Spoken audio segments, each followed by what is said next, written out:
All right, listen up. The big thing that you have to learn in spring football is you have to compete at a high level. You're going to be times when you get pissed off at each other, but then you also have to understand we got to work together. No matter where you're at with your game, don't be satisfied with where you're at. We've got to get you guys every single game and every single practice to practice and play at a championship level.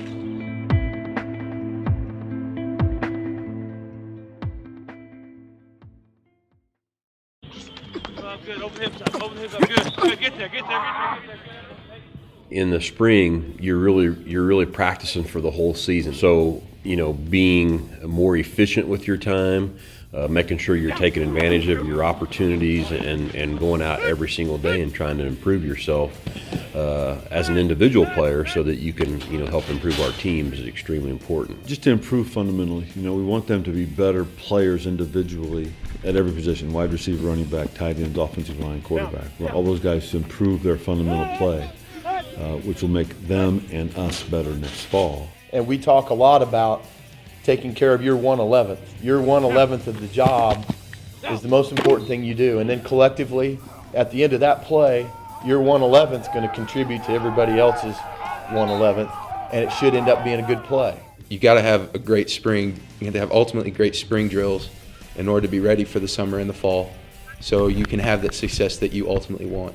So you go back and focus on the things we talked to you guys about for 3 years. It is this play. The ball's put down, you do your job, you bust your ass, you play as hard as you can on this play, and you do your job.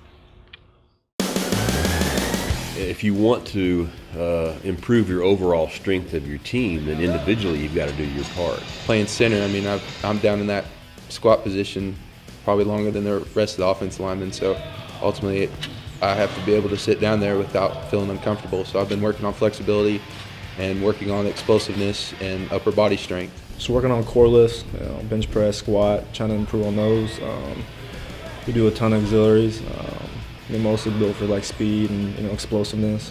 A lot of what we do is improving, forming their mentality to be a group of men that go towards one goal. We do a lot of power lifts, a lot of Olympic lifts as well, which both work on explosiveness. That's one of my main things that I like to work on is being explosive. That's the glue that holds the football team together, is that experiencing the pain and the determination and dedication to get up every morning and see each other do that allows you to get through the tough times in the fall. We absolutely never have looked 2 games ahead. It's absolutely one game at a time for us. Well, from a general comment, we're excited about playing everyone now. But from a specific viewpoint, we will focus only on Northeastern State. It's nice to be back kind of towards the basis of our league, back to that frontline, top-level league that we want to coach and play in.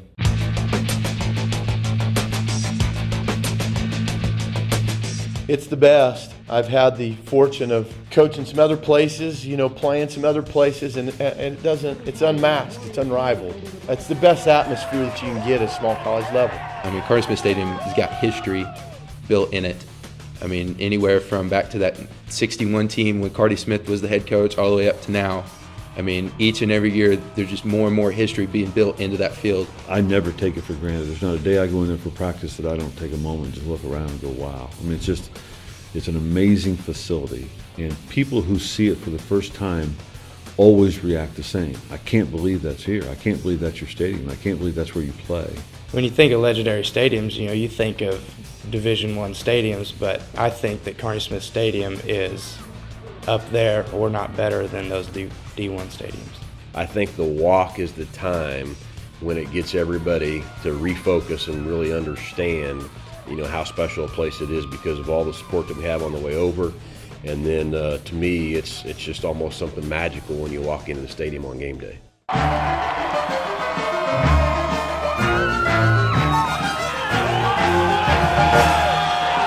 The fan base is epic, is a pretty good word to describe it. When you get in there for a game, it's just so loud when the fans really turn it loose that it's the home field advantage is obvious. Well, you know, more involved the fans get, you know, the more that gets us going on the field, you know.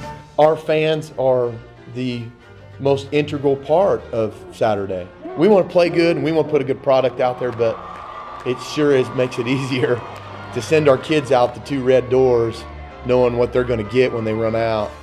Just makes it an unbelievable place to play. I mean, right now, I'm sitting here right now and I'm getting goosebumps just thinking about it, just because that's how great our fans can be, and that's how great they are all the time. Real Nation is made up of a lot of different people, but what my feelings are this, that our faculty and our students and our community, they kind of set the tone for everybody else that's involved in Grill Nation. To me, it's one of those things, we're all in it together and we have something extremely special here. And it's just, it's an awesome feeling having the support that we have.